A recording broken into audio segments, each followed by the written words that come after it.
Dr. Félix Francisco Navarro Quintero.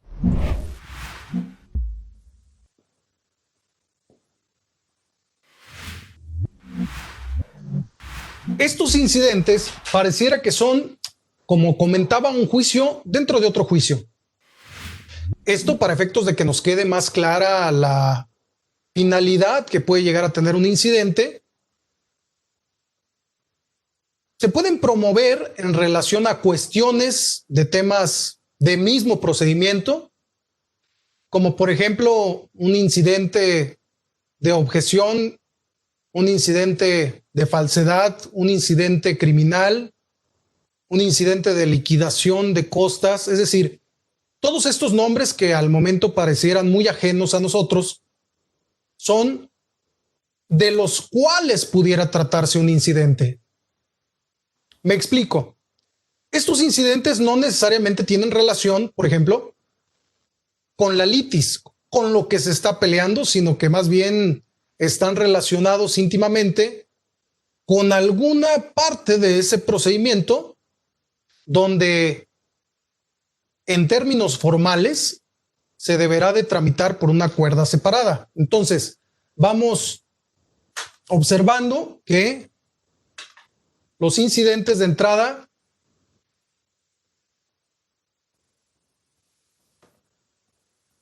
no tienen una relación directa con el conflicto en sí, sino con una parte del procedimiento.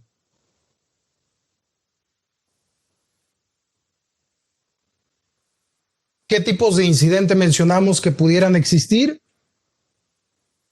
Tenemos, por ejemplo, incidentes de objeción, incidentes criminales, incidentes de liquidación,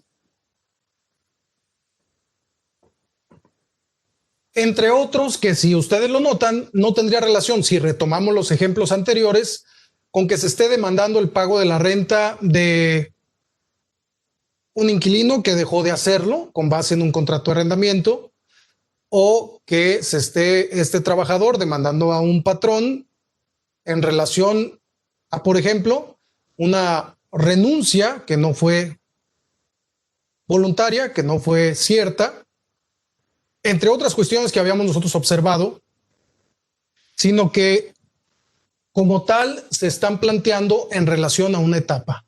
Aunque suena muy repetitivo, es importante que quede claro que, por ejemplo, si usted está contestando la vista de la contestación de demanda, en este caso pues partimos de la premisa que se trata del actor, puede que este mismo actor en esa contestación de vista de la contestación de demanda le promueva un incidente de objeción de falsedad de firma.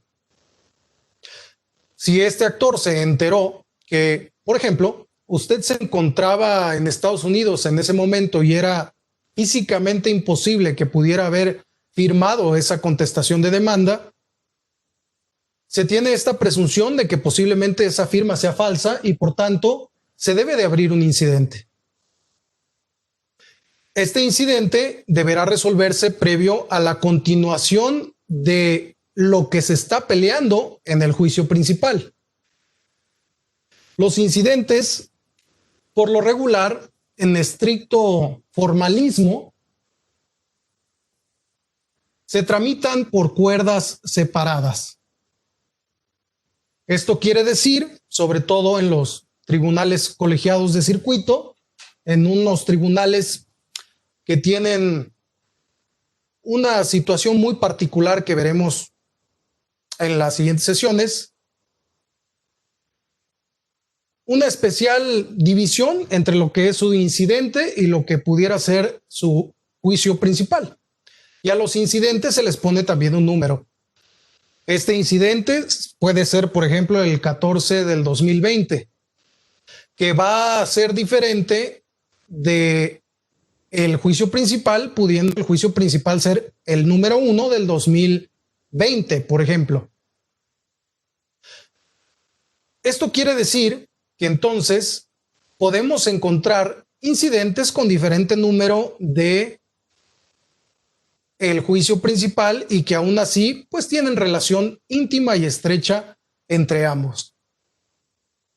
Para que no les sorprenda tampoco,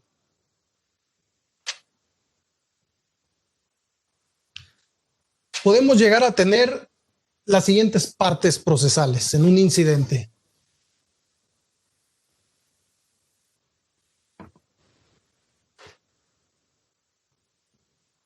Podremos tener nosotros a quien promueve el incidente, que sería el actor incidentista,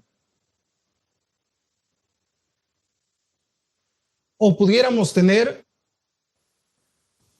contra quien se promueve ese incidente, que va a ser el demandado incidentista. Estas partes que conforman este incidente no necesariamente tienen que ser también actor incidentista y actor en el juicio principal, o demandado incidentista y demandado en el juicio principal.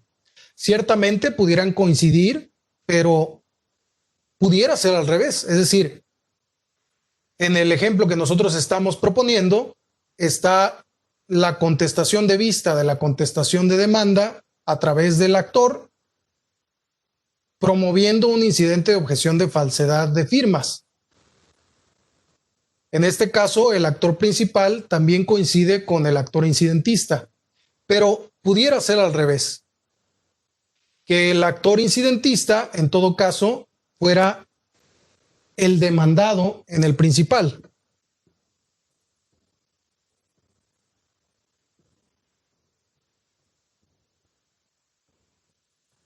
Y en ese momento, entonces, si el demandado en el principal, como actor incidentista, está cuestionando la firma que calza el escrito inicial de esa demanda, porque no pudo haber sido firmado por el actor en razón de que se encontraba viajando fuera del país y es muy probable que se trate de una falsificación, el demandado entonces sería el actor en el juicio principal. Podríamos tener otros casos en los cuales el demandado incidentista pudiera ser también un perito, que son los expertos forenses,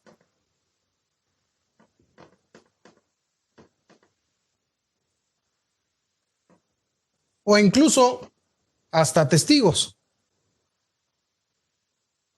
Entonces, cuando nosotros escuchemos de partes dentro del incidente, debemos de tener en claro que no necesariamente se pueden llegar a tratar de las mismas partes en el expediente principal. Una vez que entendemos que en un incidente también puede uno ofrecer pruebas para acreditar, por ejemplo, esta objeción de falsedad de la firma, hay que comprender que también existen otro tipo de pruebas que por su especial naturaleza necesitamos también abordar, que se denominan prueba superveniente.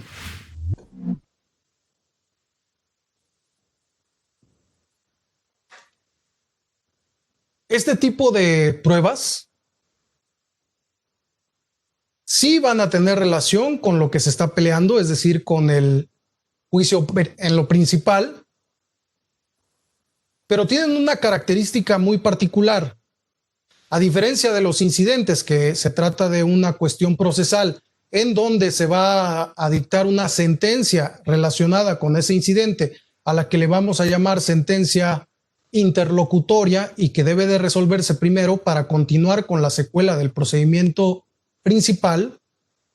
En este caso, La prueba superviniente tiene más bien la importancia radicada en que podemos conocer de una situación que al principio del juicio desconocíamos.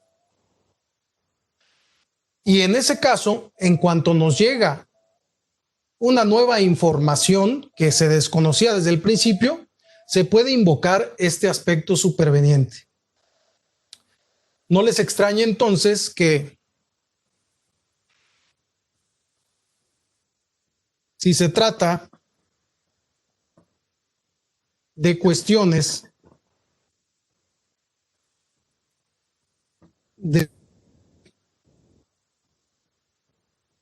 se tuvo conocimiento en el transcurso del juicio,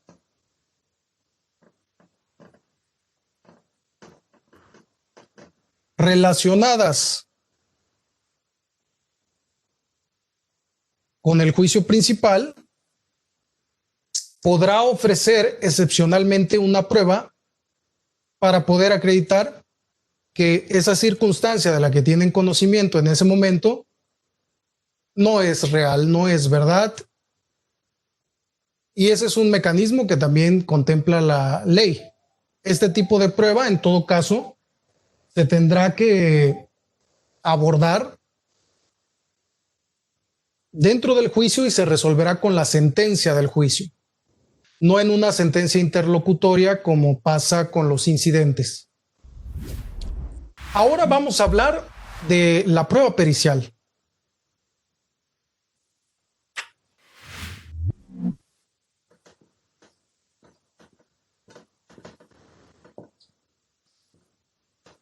En el primer módulo escuchamos qué tipo de pruebas se podían ofrecer y entre ellas escuchamos hablar de la prueba pericial, pero realmente esta prueba, ¿cómo se rige? ¿Cómo se regula? ¿En dónde es que se puede ofrecer y dónde es que no se puede ofrecer? Bueno, pues la prueba pericial tiene relación precisamente con una persona que está versada con una ciencia, arte, oficio, industria superior al conocimiento medio de una población y que se trate de conocimientos que escapan al ámbito de perito en derecho que tiene el juez. Vamos a tener que conocer también la parte procedimental de cada una de las materias para saber en qué momento el perito debe de aceptar el cargo. En lo que ve al Código de Procedimientos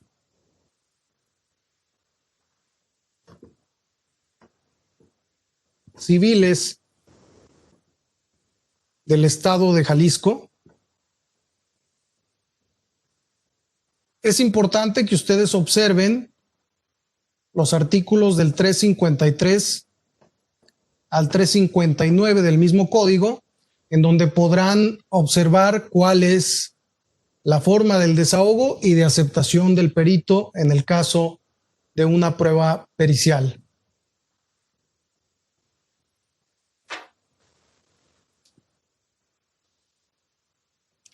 Para la aceptación, esta debe de aceptarse en el mismo escrito donde se ofrece la prueba.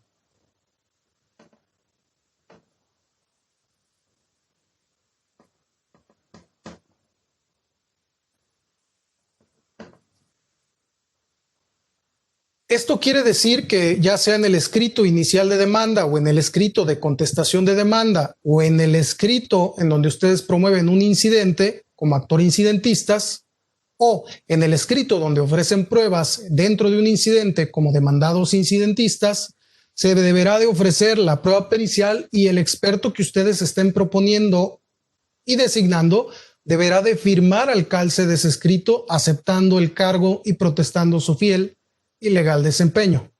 Si no tiene la firma del perito, no se le va a dar entrada a esa prueba y lo más seguro es que se quede entonces sin poder acreditar sus hechos a través de la prueba científica. Si en el caso de los temas de exclusión de paternidad, en donde el perito en biología molecular necesita realizar la prueba de ADN en el padre para saber si es su hijo. En este caso, este padre habíamos comentado que se trataba del demandado y la parte actora, la mamá, que decía y afirmaba que ese hijo era del padre demandado.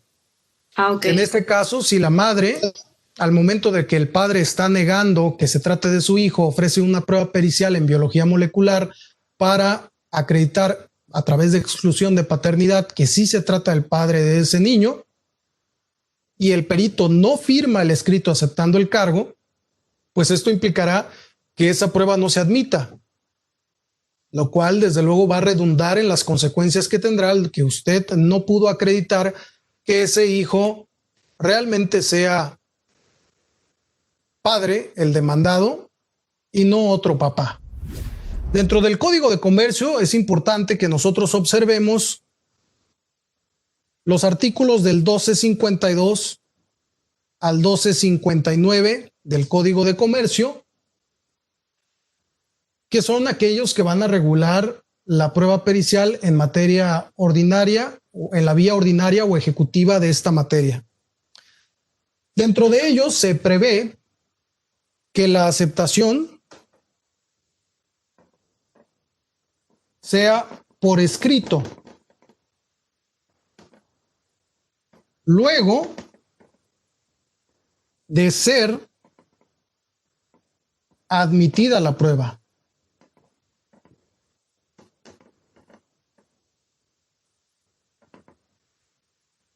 Con esto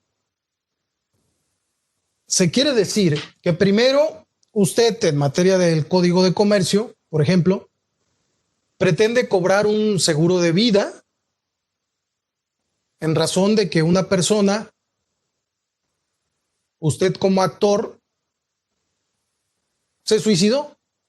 La persona se suicidó y esta persona, usted como familiar, pretende cobrar su seguro de vida. En ese orden de ideas, lo que va a suceder es que usted demanda a la aseguradora y esta aseguradora demandada lo que va a ofrecer es una prueba pericial en criminalística para efectos de que a través de la mecánica de hechos se acredite que ese sujeto se suicidó, sí, pero se suicidó antes de que las cláusulas de ese contrato permitan pagarle el seguro de vida por alguien que se suicida. La mayor parte de los seguros no pagan los suicidios o lo hacen después de un cierto periodo de gracia, como pueden ser 2 años. Entonces, si un sujeto se suicida antes de esos 2 años o no revisa sus cláusulas y después se percatan que se trató de un suicidio y pretenden cobrar un seguro, pues evidentemente esta aseguradora se va a defender mediante una prueba científica, una prueba pericial en criminalística a través de la mecánica de hechos para poder acreditar que el sujeto se suicidó y que por el tiempo transcurrido, entonces no tocaría que la aseguradora le pagara ese seguro de vida. Lo importante aquí es que dentro de este procedimiento mercantil se ofrece esta prueba pericial en criminalística, pero no necesita en procedimiento mercantil todavía la firma del perito aceptando el cargo, a diferencia de la materia civil. Esto es importante porque todavía dentro del código existe un procedimiento especial para la admisión de esa pericial que consiste en darle vista o informarle a su contraria. En este caso, si la aseguradora ofrece la prueba pericial en criminalística, se le tendrá que informar a quien pretende cobrar ese seguro como actor que se está ofreciendo esta prueba pericial para que se manifieste respecto de la pertinencia a la prueba, si quiere ampliar puntos o designar perito. En caso de que se manifieste respecto de la pertinencia a la prueba y argumente debidamente que la prueba es impertinente para acreditar que el sujeto se suicidó, puesto que ya lo está aceptando el mismo actor, por ejemplo, puede ser que dicha prueba pues no se admita porque al final no llevaría a nada, puesto que ya se está reconociendo que el sujeto se suicidó desde un principio. Puede suceder también que se amplíen los puntos o el alcance de la prueba por parte del actor, al contrario o a la parte contraria a quien se le está ofertando esta prueba pericial. Si este amplía el alcance de esa prueba pericial, va a ser importante que los peritos también respondan a esas cuestiones que les va a hacer la otra parte. Por tanto, el dictamen deberá de contestar las preguntas que le formulan al experto y este experto responder esas preguntas que le hará la parte demandada como oferente de esa prueba en criminalística y la parte actora como cuestiones que se adicionan a la prueba pericial en criminalística. En casos como este, también el actor podrá designar su perito, podrá designar su experto en ese momento procesal. En materia civil sucede una cuestión ligeramente diferente. En esta materia civil lo que pasa es que usted ofrece la prueba, como dijimos, su perito acepta el calce de ese escrito y el siguiente acuerdo que recae en materia civil del Estado va a ser aquel que le va a decir que el juez ya le tuvo designando a un perito y que el mismo juez va a designar a quien lo auxilie, un experto de total confianza y capacidad en la cual deposita el juzgador esta confianza, y se le dará 5 días para que la contraria designe perito si así lo desea. Pero en materia civil estatal no existe la ampliación o adición de cuestiones. Por tanto, únicamente lo que se le pregunte al perito por quien ofrece la prueba es aquello que el perito deberá de contestar. Un perito en este tipo de materias de estricto derecho, de litis cerrada, no pueden ir más allá de lo que se les está preguntando. Supongamos entonces que el cuestionario, en el caso de criminalística de campo, dice que diga el perito su nombre, grado académico y demás generales. Y sea la única pregunta que se le está haciendo a este experto. Lo que va a acontecer es que el perito únicamente podrá responder cuál es su nombre, su grado académico y demás generales, pero nunca entrará a saber y a informar si se trataba de un homicidio o de un suicidio, que es precisamente la materia de la controversia en el caso de este pago del seguro. Por eso reviste de importancia que se sepa cómo preguntar al experto. La mayor parte de las veces, lo recomendable es que se vaya con este experto para que les asesore a saber qué es lo que se le debe de preguntar para que la prueba sea objetiva, veraz y contundente. Existe la posibilidad, como les digo, retomando la materia mercantil, de que se amplíe el cuestionario. Una vez hecho lo anterior, a lo cual se le llama una vista mediante el artículo 1254 del Código de Comercio, vendrá entonces hasta ese momento la admisión de la prueba pericial. Antes no se había admitido, es hasta ese momento que se admite, y en esta materia del derecho, materia mercantil, va a emitir su dictamen el perito del actor y el perito del demandado, y solo si existe una discrepancia en sus dictámenes, que no creen convicción en el juzgador, es decir, que no convenzan al juzgador ninguno de los dos dictámenes, se designará un perito tercero en discordia. ¿En qué discordia? Pues en esta discordia que tienen los dos peritos del actor o demandado, que están discrepantes en sus conclusiones. Por ejemplo, uno dice que fue suicidio y otro dice que fue homicidio. Necesitamos llamar a este perito tercero en discordia para que él también nos brinde su opinión, quien deberá ser también de toda la confianza del juzgador y con una gran capacidad como peritos autorizados por el Consejo de la Judicatura del Estado. Solo son algunos ejemplos, pero podemos hablar de muchos más, como en materia de amparo, por ejemplo, en donde se firma el escrito, en donde se ofrece la prueba y se debe de comparecer a los 3 días para que ante presencia judicial se acepte el cargo por parte del experto. Si el experto no va ante presencia judicial físicamente a aceptar el cargo, a diferencia de los otros dos procedimientos donde únicamente hace falta un documento firmado por el perito, no se le tendrá por aceptado el cargo. En materia de amparo, la prueba pericial no es colegiada, lo que quiere decir que no se necesita que actúen todos los peritos, sino únicamente el perito oficial, quien será designado por el juez de distrito o los magistrados de un tribunal. Tribunal porque son 3 personas, 1, 2, 3 magistrados diferentes que son los que decidirán. Existe una cuestión cacofónica en donde se le llama tribunal unitario y en lugar de ser 3 magistrados es uno solo. Pero tribunal, relacionémonos nosotros con 3 personas que se encuentran en 3 diferentes ponencias, o sea, 3 diferentes equipos que deberán de votar por el sentido de una sentencia. Tribunal, a diferencia de un juzgado, el juzgado solo tiene un juez. En el caso entonces de esta aceptación de cargo del Código de Comercio, además se deberá acompañar copia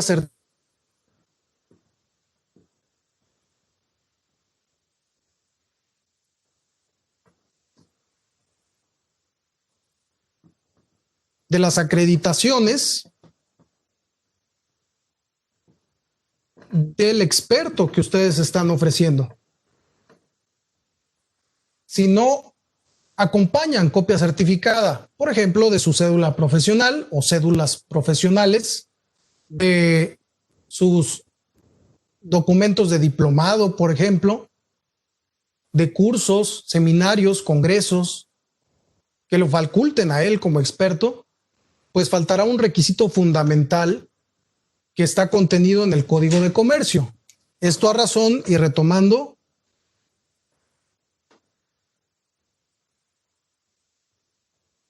el tema de las aceptaciones de cargo de los peritos en materia mercantil. Vamos a hablar también de medios de integración de prueba.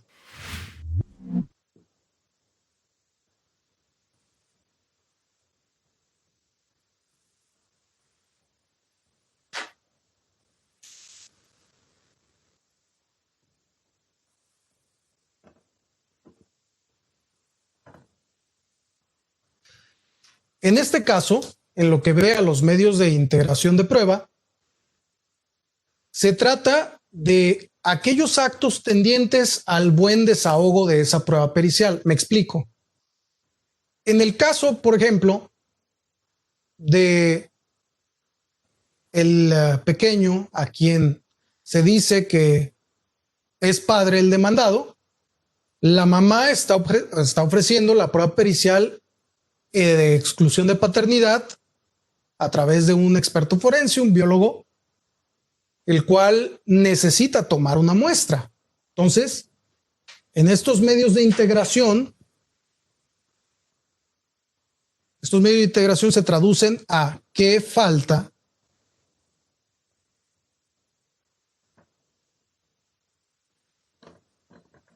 que necesito.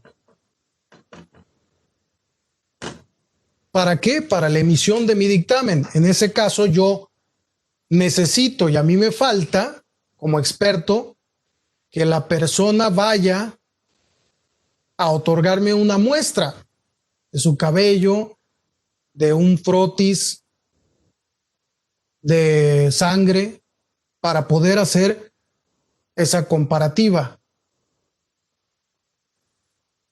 En el caso, por ejemplo, que habíamos dicho de un incidente de objeción de falsedad de una firma, porque presumimos que el sujeto no se encontraba en México y era imposible que hubiera firmado cierto documento que se acompañó en ese juicio como una actuación, necesitamos que el sujeto vaya también al juzgado, vaya entre nosotros a proporcionarnos una muestra de escritura para efectos de comparación.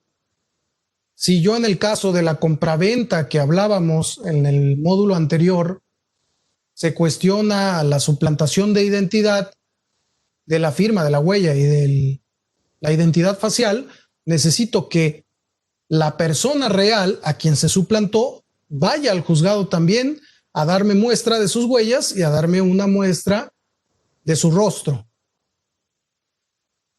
Sin esto, el perito no podrá responder si la huella es o no es, si la firma es o no es, si la identidad se corresponde desde el punto de vista de identidad fisonómica facial. No podremos responder si es el padre de ese niño y dará exactamente lo mismo que hayamos cumplido con la aceptación del perito y con emitir el dictamen cuando se nos requirió por parte del juzgado, porque nunca se integró la prueba, nunca se perfeccionó, nunca se le allegaron al experto, al perito, los elementos que necesitaba para poder realizar esa investigación. Entonces, esto cobra trascendencia porque si lo dejamos de observar también, pues va a suceder que nos vamos a quedar sin una prueba y ya no podemos volver atrás. Al momento de que nosotros estamos ofreciendo esa prueba, necesitamos incorporar los medios para que se integre. Estos medios de integración pueden ir desde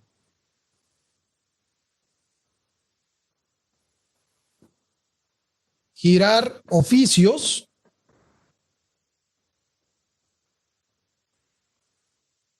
¿a dónde? Pues a las dependencias que pudieran llegar a tener documentos, por ejemplo, dactilares de una persona que ya falleció.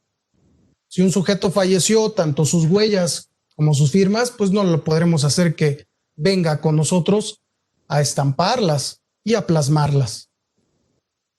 En casos como este, donde la persona ya falleció, requiere vital importancia que se giren oficios a diversas dependencias donde estemos seguros que van a tener firmas y que van a tener huellas del sujeto, como puede ser la delegación de la vocalía del Instituto Nacional Electoral que se encuentra aquí en Jalisco. Ello para que nos remita los documentos o los expertos vayan a esta dependencia a poder tomar las muestras de quien ya murió, que se desprenda del expediente electoral del ciudadano y así tener una base de cotejo. Si no, el perito no podrá hacer mucho, no podrá hacer nada. En el caso de biología, por ejemplo, molecular para exclusión de paternidad, como medio de integración tendríamos que señalar una audiencia para toma de muestras.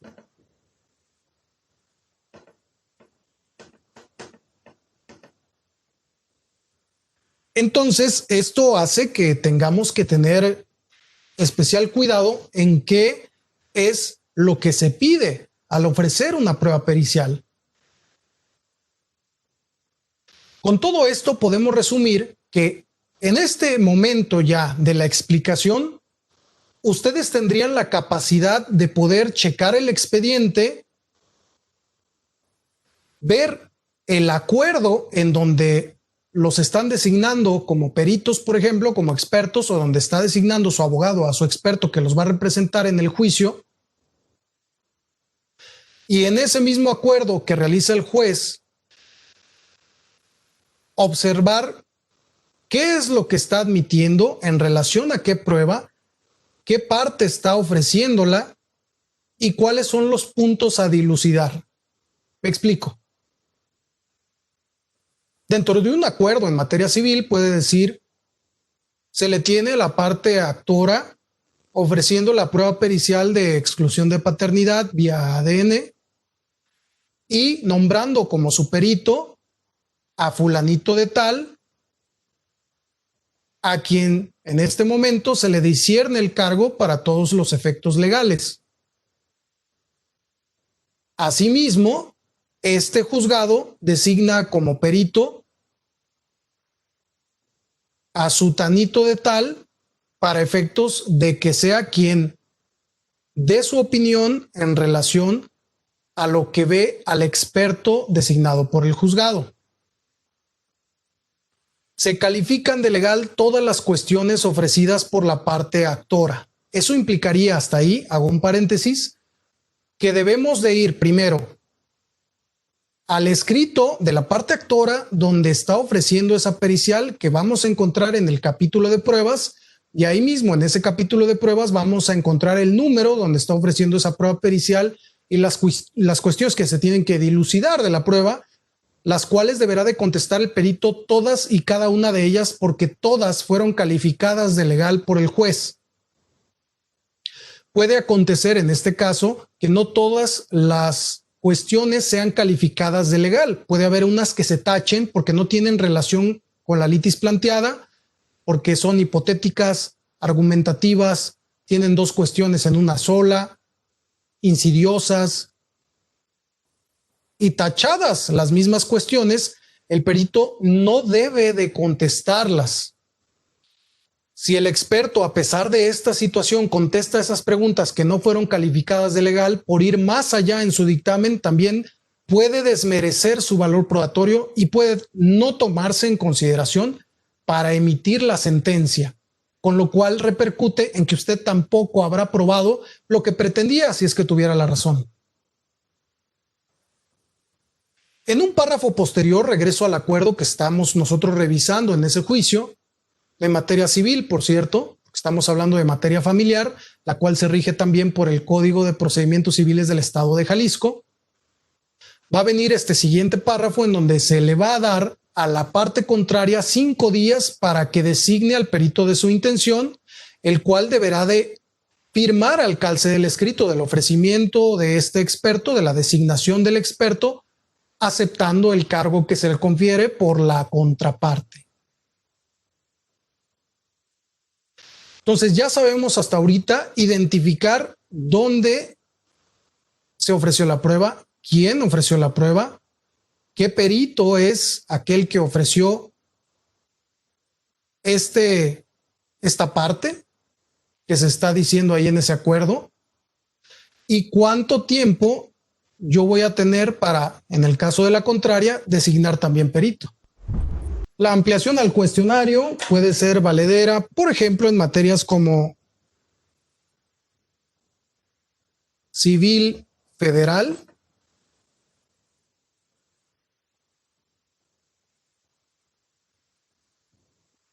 como lo hemos repetido en materia mercantil,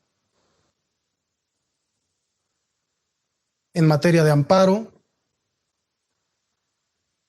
en materia agraria, en materia laboral,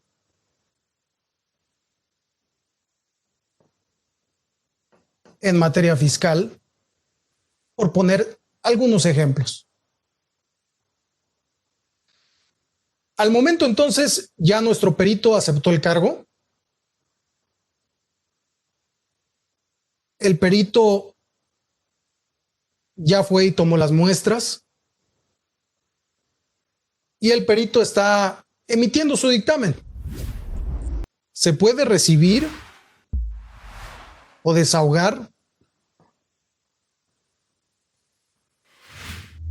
en audiencias, como lo veíamos en el módulo anterior, como viene siendo la audiencia de pruebas y alegatos, para la materia civil, por ejemplo. Y es en esta audiencia donde se deberá entregar esta prueba pericial y las partes cuestionarán si es que tienen algún cuestionamiento al perito que está exhibiendo este dictamen. Por su parte, puede existir también una audiencia constitucional en materia de amparo, en donde al igual será recibida esta prueba pericial para que se pueda exhibir, se pueda entregar y las partes tengan su derecho de poder preguntar o aclarar cualquier cuestión que tenga relación con el contenido del dictamen. Asimismo, en otras materias, existe una audiencia especial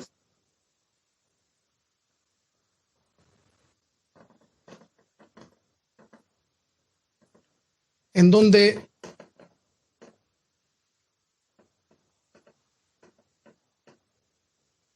se va a recibir esta prueba pericial, como es el caso de materia oral mercantil o de materia penal, en donde en una audiencia de juicio comparece el experto o el testigo experto para que responda, en el caso de materia oral mercantil, expone sus conclusiones y responde también a los cuestionamientos que tengan ambas partes en litigio o más.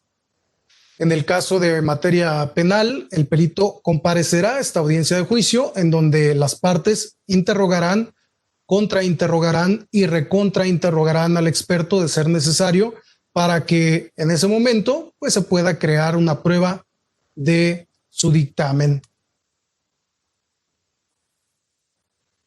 En este caso del desahogo, debe de existir una presencia física del experto en estas audiencias. Existe una situación muy particular en materia de amparo.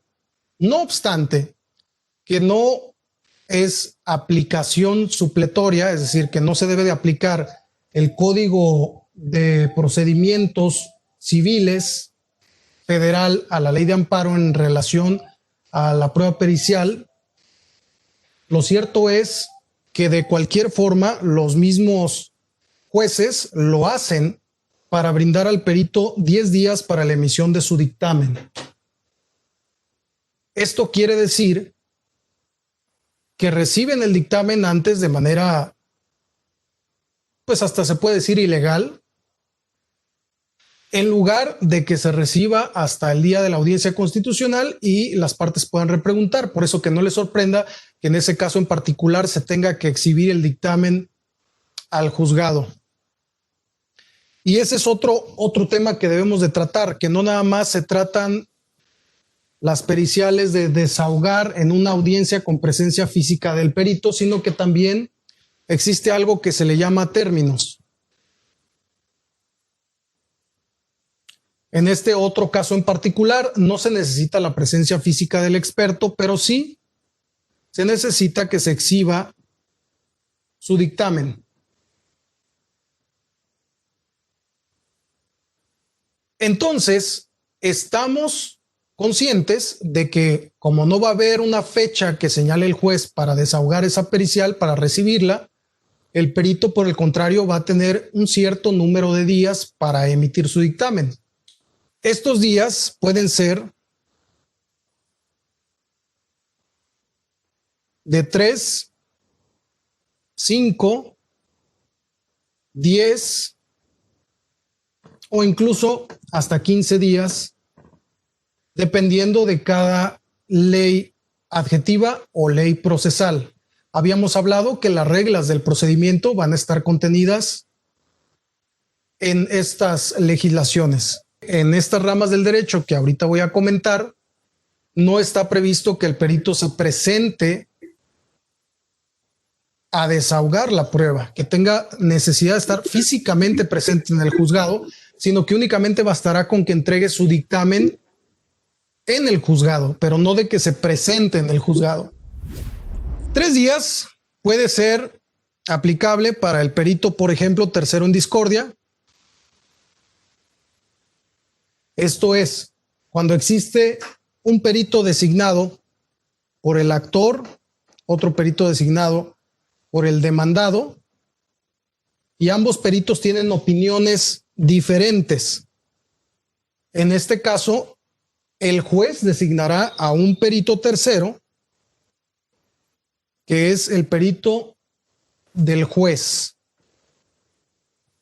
Este perito tercero en discordia es aquel que será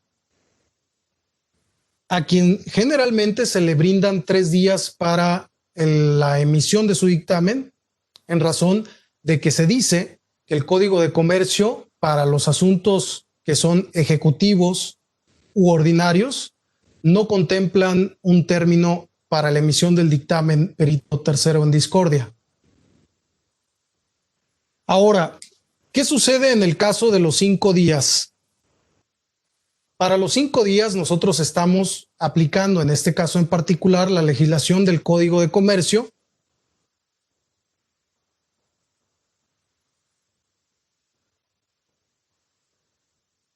que va a regir los días en los cuales los peritos de actor y demandado tendrán que rendir su dictamen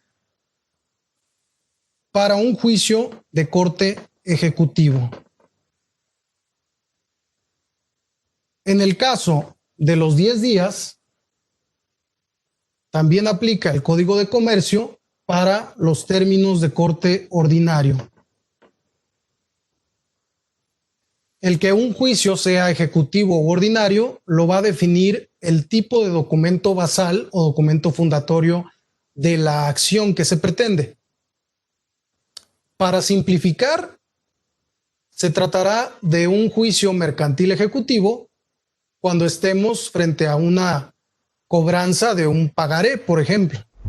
Otro ejemplo de un procedimiento mercantil ordinario suele ser el tema del cobro indebido de los cheques. Cuando a alguien le roban su chequera y esta chequera la llena algún delincuente, va y la cobra en un banco, nos vamos a ir al procedimiento ordinario que en la actualidad ya se rige en materia oral mercantil.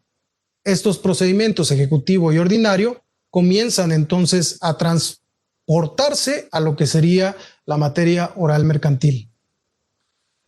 También tendríamos un periodo de 10 días para los asuntos civiles federales y para los casos en que los jueces de distrito malamente otorguen 10 días de aplicación supletoria a la ley de amparo del Código Federal de Procedimientos Civiles. Todos estos tiempos es importante que lo sepan porque si se les va un día de término, esa prueba ya no puede recibirse y no se puede tampoco valorar al momento de dictar la sentencia. Lo que trae como consecuencia que de nada sirvió que usted haya tratado de ofrecer una prueba y que aún más esa prueba se haya desahogado a favor de usted o se haya recibido a favor de usted. Tenemos otros procedimientos en los cuales son 15 días, como lo es el Tribunal Federal de Justicia Administrativa, en donde se prevé un término de 15 días para que los peritos emitan su dictamen. Como ustedes pueden ver, existe la parte presencial y existe también el tema de los términos. Cada legislación va a prever esto. En el caso de la parte presencial, hay que remitirnos al Código Civil del Estado de Jalisco, de procedimientos, evidentemente, y también hay que recordar que en la ley de amparo están previstos el artículo 119 y 120 para la prueba pericial, que son quienes lo regulan, y entre otros que todas las pruebas se deberán de recibir y desahogar en la audiencia constitucional. Vamos a hablar ahora del dictamen y cuál es el contenido que éste debe de tener. Para empezar, debe de tener una introducción y dentro de esta introducción necesariamente tendremos la idoneidad del experto,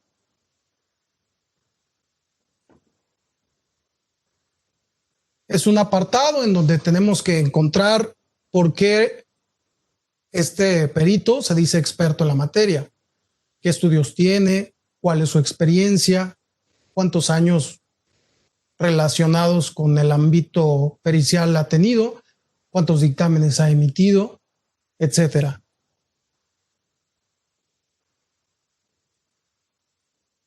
Además de esto, se debe de poner, desde luego, que el número de juzgado o tribunal o junta laboral a la cual va dirigido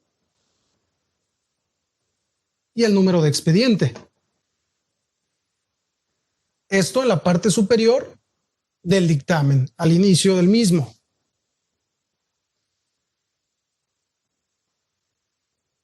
En este caso también es importante que dentro de esa idoneidad del experto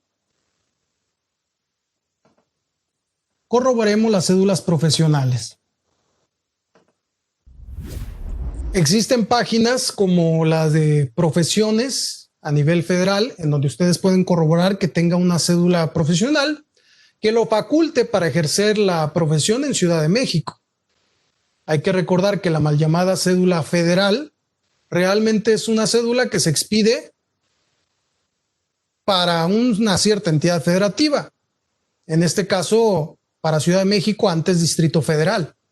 Pero eso no necesariamente faculta para que alguien pueda ejercer su profesión con efectos de patente en todos los estados de la República. Eso dependerá del convenio que tenga cada estado con la federación.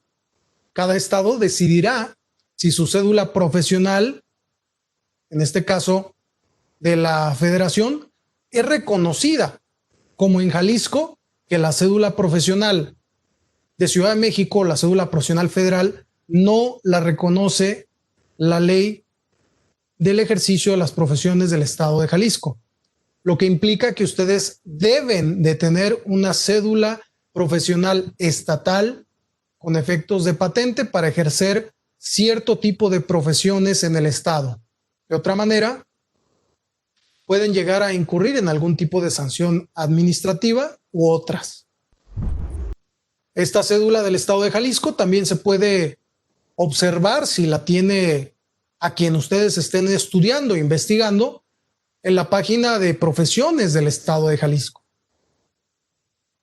Pueden buscar entrecomillado el nombre de esta persona en Google para ver qué información pública les arroja.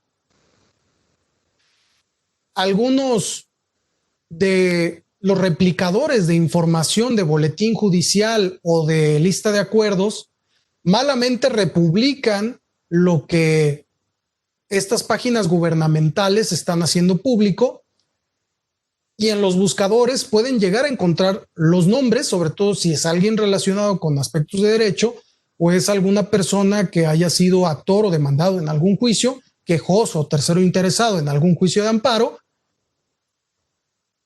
y pueden también conocer un poco más de la persona. Con un par de datos pueden incluso saber su CURP. No se necesita ser un genio para entrar a la página de internet para solicitar un acta de nacimiento de la persona que ustedes deseen, porque es una información pública. Yo puedo solicitar el acta de ustedes o algún otro tipo de acta que no necesariamente sea de nacimiento, de matrimonio, entre otras, en el registro civil, con el nombre que ustedes tienen. Es información pública que te otorgan y que puedes a partir de ahí también incluso saber quiénes son padres, testigos, gente relacionada con ellos. Y pues no hay que olvidar plataformas tan evidentes y obvias como las redes sociales, en las cuales podemos encontrar a veces infinidad de información que además es sensible y peligrosa que se encuentre en la red. Sin embargo, este ejercicio estoy seguro que lo sensibilizará del alcance que puede llegar a tener el que ustedes publiquen datos personales o que dejen como público ciertas informaciones que deberían de ser de índole privada. Páginas como Búho Legal, como Data Jurídica han tenido muchos problemas por estar replicando información gubernamental en donde se enteran qué persona ha estado inmersa en algún tipo de juicio. Desde luego que existen los derechos ARCO para que ustedes puedan oponerse, cancelar, modificar datos personales, pero mientras tanto, el acto de molestia ya está hecho y sus datos están en Internet. Por tanto, pueden ustedes ver si el testigo es realmente un testigo o es un testifalso de estos que se anuncian constantemente y que van a diferentes juicios diciendo que conocieron un hecho como testigos, o en el caso de los expertos forenses, para saber si realmente son expertos. Puede redundar esto hasta el punto de ver si el docente que ustedes tienen enfrente realmente cuenta con todas las acreditaciones que dice pavonearse tener. Al igual que los médicos a los que ustedes están confiándoles su salud, pueden ustedes observar en estas páginas qué clase de perfil, qué clase de médico es. Ok, dentro del navegador, espero que todos estén observando este navegador. Lo que vamos a poner es, por ejemplo, cédula profesional federal. Entramos a Registro Nacional de Profesiones.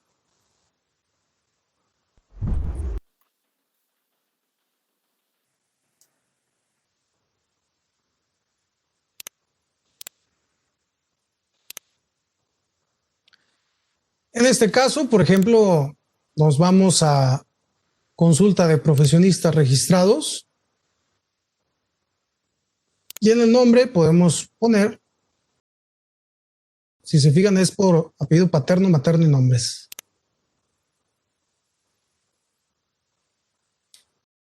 Vamos poniendo el ejemplo también de lo que habíamos visto la clase anterior del boletín judicial en cjj.gov.mx.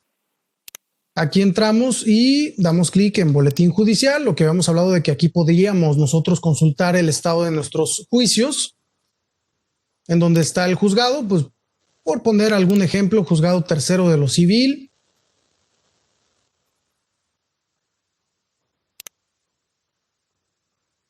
Boletín judicial, juzgado tercero de lo civil. Hacemos la búsqueda por expediente. Podríamos poner el primer asunto del 2020, por ejemplo, en el juzgado tercero civil. Podemos buscar extractos en juzgados foráneos también. Si tenemos algún asunto foráneo en Jalostotitlán, Lagos de Moreno, etcétera. Aquí podemos ver otros partidos judiciales que no necesariamente son los de aquí de la zona metropolitana. Lo mismo puede acontecer en la página del Supremo Tribunal de Justicia. Aquí también tenemos en esta página la consulta de los acuerdos, las diferentes salas.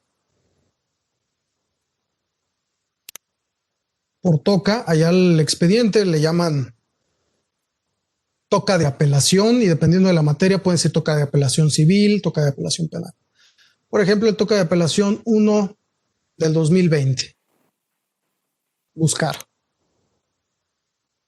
Aquí nos viene todo lo que ha sucedido. Lo mismo debería de acontecer también en el Boletín Judicial del Estado. Y así podemos checar en qué va el juicio. También tenemos la lista de acuerdos del Poder Judicial de la Federación, en donde podemos checar los expedientes. Tenemos aquí el tercer circuito, el estado de Jalisco. Por ejemplo, en el juzgado primero de distrito en materia administrativa, por decir algo, aquí podemos buscar el amparo indirecto 1 del 2020. Aquí también pueden ustedes ver de qué se trata el juicio. Pueden observar los acuerdos que se han publicado e incluso pueden buscar la lista de las sentencias en su versión pública. Si ustedes no saben en qué va su juicio, pues entonces aquí es donde pueden observar los acuerdos. Esta síntesis del acuerdo les dice que del número de expediente primero de este año, la fecha del acuerdo del 28 de febrero y publicado el 2 de marzo, se ordenan ciertas cosas.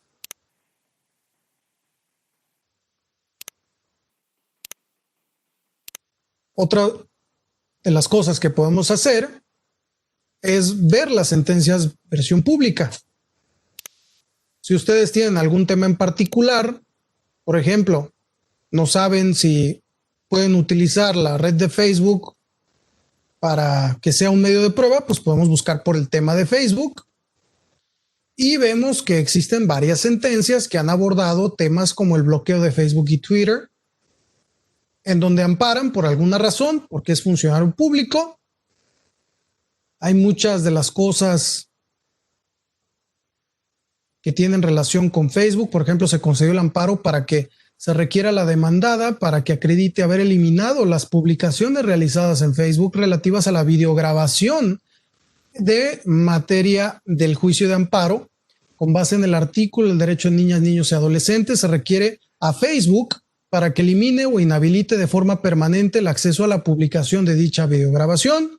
Se requiere a las partes en el juicio de origen para que se abstengan de difundir por cualquier medio, incluyendo redes sociales, información relativa a la situación familiar del menor involucrado en el juicio natural. Se requiere a los abogados de las partes en el juicio de origen se abstengan de hacer pública o difundir cualquier información relativa a dicho sumario. Esta puede resultar interesante, podemos ver el contenido de la sentencia. Hay algunas como esta donde dice que la versión pública deberá solicitarse a través de la unidad de transparencia del Consejo. No pasa absolutamente nada porque nosotros podemos hacer, ahorita les voy a enseñar cómo, la petición a transparencia. Hay otras tantas donde sí se encuentra ya la sentencia en versión pública, como es esta, donde pueden observar qué fue lo que se abordó como materia de agravios o como concepto de violación a la Constitución de los tratados internacionales, en donde se da el amparo, se concede o no se concede.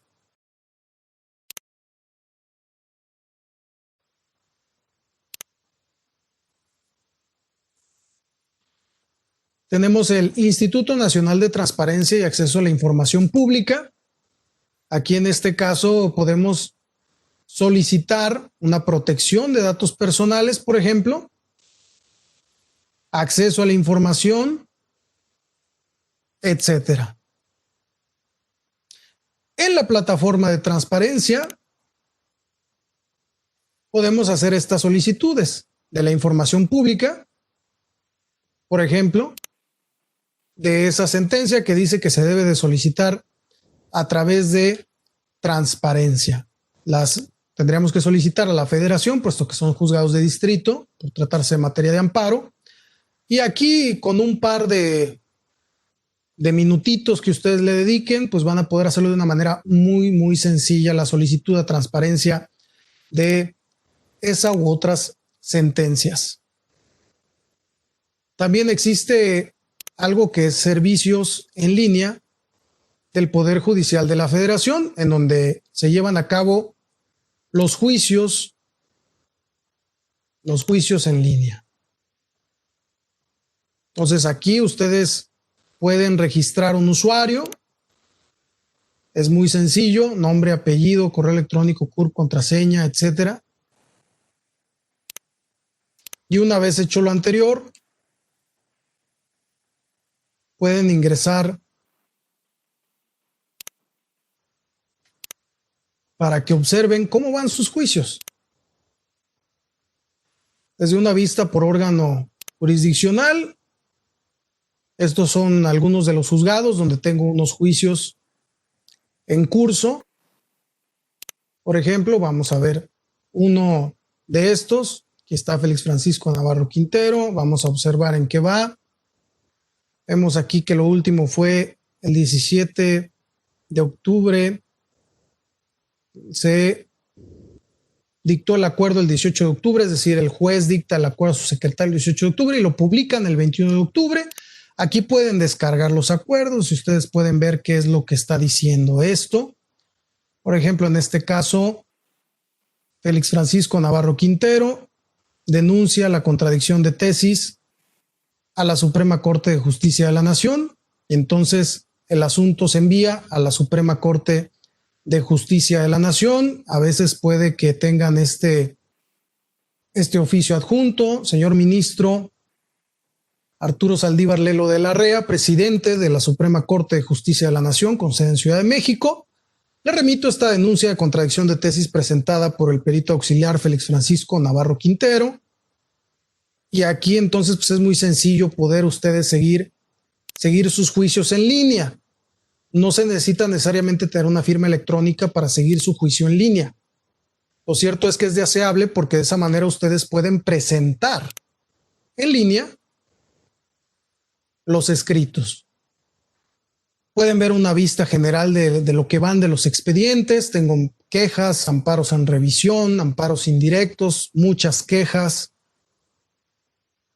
Entonces, promociones y recursos, pues bueno, aquí se presentan las promociones, aquí se presenta el escrito inicial de demanda, puedes descargar tus acuses, te notificas en línea, totalmente en línea, y puedes tú notificarte ya con tu firma electrónica y puedes consultar también las listas de acuerdos y de datos públicos de expedientes. Esto es exactamente lo mismo que hicimos en la página del Consejo de la Judicatura Federal.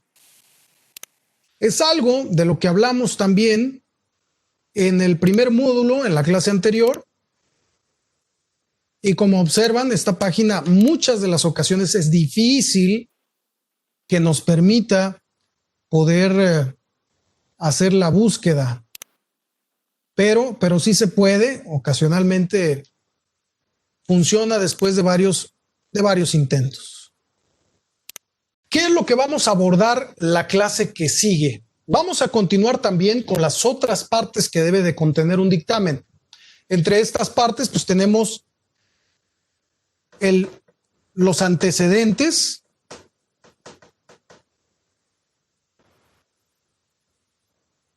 como número 2, el planteamiento del problema.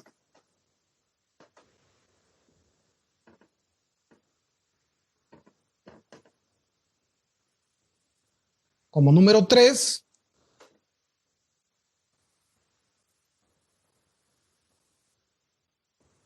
la justificación. Como número 4, el objetivo desde el punto de vista técnico no jurídico del dictamen, como punto 5. Y de ahí continuamos con el procedimiento, la metodología, que sería el estudio de los métodos para aplicar una en particular al caso en concreto, el instrumental o herramientas utilizadas con marca y modelo del mismo para que pueda ser reproducible, y los resultados y discusión, acompañados de una valoración de resultados y una conclusión. Posterior a esto, entonces, ya tendríamos la respuesta a las cuestiones que nos están realizando las partes, o si se trata de materia penal, por ejemplo, únicamente emitimos dictamen porque en materia penal no se necesita ofrecer un cuestionario.